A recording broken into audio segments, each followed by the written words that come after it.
कहते हैं कि दिन में राम ओरछा में रहते हैं और रात में पाताल लोक से अयोध्या जाते हैं। ओरछा में भगवान राम नहीं है, वहाँ पे राजा राम है। तो मैंने कहा इससे बेहतर और कोई जगह नहीं हो सकती है कि राम के हम चरित्र को चिंतन करें, मनन करें, ना कि प्रवचन करें। कोई आदमी कैसे इस मकाम पर पहुंचा, हमने बच्चों को भगवान भरोसे ही छोड़ दिया, हमने उन्हें बताया नहीं। ओरछा में भव्य राम महोत्सव की शुरुआत होने जा रही है और किस तरीके से ये महोत्सव रहेगा, क्या कुछ इसमें खास रहेगा और हर बार की तरह इस पर क्या अलग दर्शकों को देखने को मिलेगा। इस वक्त हमारे साथ प्रसिद्ध अभिनेता और उत्तर प्रदेश बुंदेलखंड विकास बोर्ड के उपाध्यक्ष हैं राजा बुंदेला जी, उन्हीं से बात करेंगे। सर, भगवान राम सभी उनके आदर्शों को अपने जीवन में उतारने की कोशिश करते हैं और जब बुंदेलखंड में ये 5 दिवसीय महोत्सव होने जा रहा है जो कि 5वां सफल साल है, तो इस बार जब दर्शक पहुंचेंगे या आम लोग पहुंचेंगे तो इस बार के महोत्सव में उनको क्या कुछ अलग रहेगा और क्या है इसकी जो आप लोगों ने प्लानिंग की इस महोत्सव की, उसमें क्या कुछ चीजें रहने वाली हैं? हमने एक अलग तरीके से राम का जो चरित्र है उसको, ये कोशिश है कि उसको कैसे इंसान अपने चित्त में उतारें। हम राम को मर्यादा पुरुषोत्तम मानते हैं। मर्यादा पुरुषोत्तम में ये कि आप राम जैसा बेटा हो, राम जैसा भाई हो, राम जैसा मित्र हो, ये सब हम कहते तो हैं लेकिन अपने चित्त में बहुत कम ऐसा लाते हैं। और ये हुआ सिलसिला, मेरे बेटे ने जब मुझसे कहा कि why should I worship Ram, तब मुझे लगा कि हमारी परवरिश में गलती है। हमने बच्चों को भगवान भरोसे ही छोड़ दिया, हमने उन्हें बताया नहीं। तो मैं ओरछा में रहता हूँ, तो ओरछा में राजा राम का स्थान है। तो मैंने कहा इससे बेहतर और कोई जगह नहीं हो सकती है कि राम के हम चरित्र को चिंतन करें, मनन करें, ना कि प्रवचन करें। तो उसी सिलसिले में ये 5 दिन का कार्यक्रम है और इस बार 5वां साल है। हम उन लोगों को बुलाते हैं जिन्होंने रामायण की मीमांसा की है, रामायण के ऊपर लिखा है। राम के समय में अर्थशास्त्र, राम के समय में भौगोलिक, राम के समय में साइंस, तो उसका एक सीधा हमारा असर पड़ता है। और हम लोग टारगेट, जो हमारी ऑडियंस है, हमारी यूनिवर्सिटी से है। हम बुंदेलखंड यूनिवर्सिटी के बच्चे बुलाते हैं, खजुराहो से,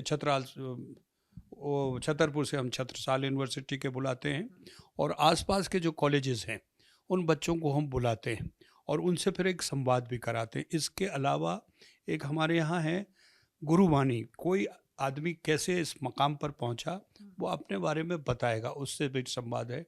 फिर हमारे यहाँ थिएटर है, उसमें सिनेमा चलते हैं। शाम को रामायण के ऊपर जो भी डांस है, फेस्टिवल है, और वो चलते हैं। 12 घंटे, सुबह 10 बजे से लेकर रात को 10 बजे तक भजन मंडली है, और हमारा वहाँ भंडारा है। ये सारी चीज़ें, कोशिश यही है कि उस राम को जिसके हम हाय हाय राम, हर जगह राम राम होता है लेकिन वो राम को हम जीते नहीं हैं। और हमारी कोशिश यही है कि उस जगह से इस जीवंत उसको जोड़ें। सर, युवा पीढ़ी बहुत जुड़ रही है भगवान राम से, लेकिन उनके आदर्शों को जीवन में कैसे उतारे? ये जो महोत्सव है, क्या इसकी सीख उनको ज़रूर देगा कि कैसे आपको राम के आदर्शों को अपने जीवन में उतारना है, कैसे उनके जीवन मूल्यों पर, कैसे उनके बताए हुए रास्ते पर आगे बढ़ना है? तो ये सीख युवा और जो तमाम समाज है, वो सीखेगा क्या इस महोत्सव में राम के आदर्शों को, जीवन मूल्यों को, उनकी सीख को? देखिए, आपने बड़ी अच्छी बात कही। हम कॉम्बिनेशन सब बना रहे हैं। हम उसमें सिनेमा भी है, उसमें साहित्य भी है, उसमें नाटक भी है, उसमें कवि सम्मेलन भी है। हम कोई ऐसी विधा नहीं है जो परफॉर्मिंग आर्ट्स की नहीं है वो। हम उस सबको एक साथ लेके चल रहे हैं। तो कई, जिस आदमी को सिनेमा में इंटरेस्ट है वो सिनेमा के ज़रिए से देखेगा, जिस आदमी को पोइट्री में इंटरेस्ट है वो पोइट्री के, जिस आदमी को गुरु ज्ञान लेना है, गुरु बड़े लोगों से बात करके संवाद लेना है, वो चलेगा। कोशिश यही है कि हम ओपन भी हैं कि कोई आदमी इसमें और सजेशन करना चाहे और जोड़ना चाहे तो हम वो भी उनसे लेते हैं जाते वक्त जब जाते हैं। और जैसा आपने कहा कि नौजवान पीढ़ी अब धर्म की ओर बढ़ रही है, अब हमारा फ़र्ज बनता है कि उस नौजवान पीढ़ी को हम इस जो लाइकिंग है, जो जोड़ने की उनकी भावना है, उसको वो कुछ दें जो पॉजिटिव हो, जो सकारात्मक हो। क्योंकि नकारात्मक से वो आदमी फिर भाग जाएंगे। ऐसा नहीं कि साहब आप माया छोड़ दो, कारें छोड़ दो, बंगले छोड़ दो, और सारे प्रवचन वालों को बड़ी बड़ी कारें चाहिए, 5 स्टार चाहिए। तो हम वो नहीं कर रहे। हमारे यहाँ जो आ रहे हैं वो लोग निश्चित तौर पर राम के ऊपर जिन्होंने अध्ययन किया है, और वो वही है जो वो जीवन को जी रहे हैं, एक आदर्श जीवन को जी रहे हैं। जैसे हमारे यहाँ कुमार विश्वास के पिताजी आ रहे हैं, वो 83 साल के हैं और 26 साल से केवल लिख रहे हैं। हमारे यहाँ ये आपके ये 4 से और गुरु आ रहे हैं, वो आ रहे हैं। अनामिका अंजू नारी इतना बड़ा वो कवि हैं हमारे पास। राजेश श्रीवास्तव जी हैं, हमारे मित्र हैं जो दिल्ली के हैं। मनोज मनोज जी। मतलब जो जिस तरह से समझना चाहे आप उस तरह से हर वर्ग को समझाने की कोशिश करेंगे, चाहे वो युवा हो, ग्रामीण हो या फिर आर्टिस्ट हो या फिर एक आम महिला हो, सबको उनके तरीके से समझाने के लिए यहाँ पर अलग अलग दिन अलग अलग चीज़ें रखी गई हैं। जी, बिल्कुल अलग 5 दिन में बिल्कुल अलग-अलग इवन मनोरंजन के कार्यक्रम भी अलग-अलग हैं। वक्ता भी अलग-अलग हैं। जैसे अब मैंने महिलाओं के ऊपर एक रखा है, तो जो महिलाएँ जल पे काम कर रही हैं, पानी पे काम कर रही हैं, हम जल सहेलियों को बुलाया। हमने फ़ोर्स को रखा है। पहली बार ये मिलेगा कि आपको धर्म के स्थान में एयरफ़ोर्स, नेवी और आपके आर्मी, इनके ऑफ़िसर्स जो रिटायर्ड हैं, जो कुछ पद पे हैं, वो राम के समय में सुरक्षा उस पे चर्चा करेंगे।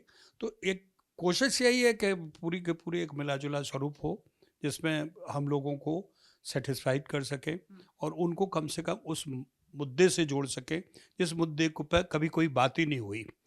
कभी जैसे सत्यनारायण की कथा में कथा नहीं है, बाकी सारे विवरण हैं। तो इसमें कथा नहीं है, वो है जो आपको देखा है, प्रत्यक्ष जो रामायण में है, वो है। मतलब बहुत अच्छे से समझाने की कोशिश की जाएगी और लोग उनको अपने जीवन में उतारेंगे। लेकिन सर बस एक आखिरी सवाल है, ये है कि राम महोत्सव है, भगवान राम की मूल्यों को लेकर वहाँ पर बहुत सारे दिन अलग-अलग चीज़ें वहाँ पर होने वाली, चाहे वो नाटक हो या फिर कवि सम्मेलन हो, सिनेमा है, सब कुछ। लेकिन राजनीति में सर सिद्धांत भगवान राम के आदर्शों को लेके चलना, मुझे लगता है राजनेता कहीं न कहीं भूल रहे हैं उनके आदर्शों को। बात तो भगवान राम की करते हैं, लेकिन उनके आदर्शों को, उनके जीवन मूल्यों को भूल जाते हैं। तो इस पर आप क्या कहेंगे? क्योंकि आप राजनेता भी हैं। जो पीढ़ी निकल गई वो निकल गई। आने वाली जो पीढ़ी है हम उसको भी बता रहे हैं कि राजनीति में भी नीति है, राजनीति में भी धर्म है और राजनीति में भी शास्त्र है। आप इसको छोड़ के राजनीति नहीं कर सकते, फिर वो दलदल वाली नीति कर रहे हैं जो है। तो हमारा टारगेट वो तो नहीं है, वो तो जिनको जिस मकाम पे पहुंचना है, जो करना है, कर चुके हैं। अगर हम उनको जोड़ेंगे भी तो उनको शायद ये बात ठीक लगे या ना लगे, लेकिन नौजवान को हम ये पूरी कोशिश कर रहे हैं कि नौजवान इस चीज़ को समझे। हाँ, और अपने अपने धर्म और अपने साहित्य के पीछे गंभीरता ले। आप कहाँ जाते हैं? अजमेर शरीफ चले जाते हैं, आपके 84 करोड़ देवता हैं। आप कहाँ जाते हैं? किसी क्रिश्चियन के यहाँ जब चर्च में चले जाते हैं। उस सब को छोड़ के आप अपने देवी देवताओं को देखिए। हर जगह आपको एक ना एक उदाहरण मिलेगा, कहीं ना कहीं आपको सीखने को मिलेगा। चाहे छोटे हनुमान जी, बड़े हनुमान जी, लेटे हुए हनुमान जी, कहीं ना कहीं आदर्श है। तो हम उन सब को जोड़ने की कोशिश कर रहे हैं। दरअसल ओरछा का एक जो महत्व है वो भी आप जान लें। ओरछा में भगवान राम नहीं है, वहाँ पे राजा राम है। वहाँ पे बाकायदा सुबह सुबह उनकी आरती के समय सलामी दी जाती है, घर है पूरा का पूरा। और दूसरा जो सबसे बड़ा महत्वपूर्ण बात यह है कि वहाँ ओरछा नरेश जो थे, मधुकर शाह, जब वो उनकी रानी गणेश कुंवरी जब लेके आई, तो वो स्थापना के बाद ही फिर वो टीकमगढ़ चले गए। उन्होंने ओरछा को छोड़ा कि यहाँ पे एक ही राजा रह सकता है, तो राजा अपनी प्रजा को कैसे खुश रखे, ये स्थापना हुई थी।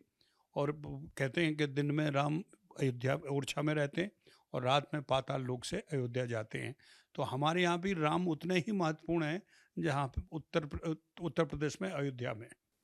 तो ये हमारे साथ प्रसिद्ध अभिनेता, राजनेता और उत्तर प्रदेश बुंदेलखंड विकास बोर्ड के उपाध्यक्ष राजा बुंदेला जी, जिन्होंने बताया कि भगवान राम हर जगह हैं। अगर आप उनसे सीखना चाहें तो आप हर जगह पर उनसे सीख ले सकते हैं, उनके बताए हुए मार्गों पर आगे बढ़ सकते हैं। लेकिन इसके लिए आपको क्या कुछ काम करने होंगे, वो सब आपको मिलेगा ओरछा में राम महोत्सव में, जहाँ पर हर वर्ग को उनके हिसाब से समझाने की कोशिश की जाएगी। इसीलिए 23 अप्रैल से ये राम महोत्सव की शुरुआत होने जा रही है, जिसमें राम के जीवन से जुड़े हुए हर प्रसंगों को अलग अलग तरीके से रचा जाएगा और वहां पर मंचन भी किया जाएगा। कैमरा पर्सन अभिषेक के साथ रंजना दुबे, विस्तार न्यूज़, भोपाल।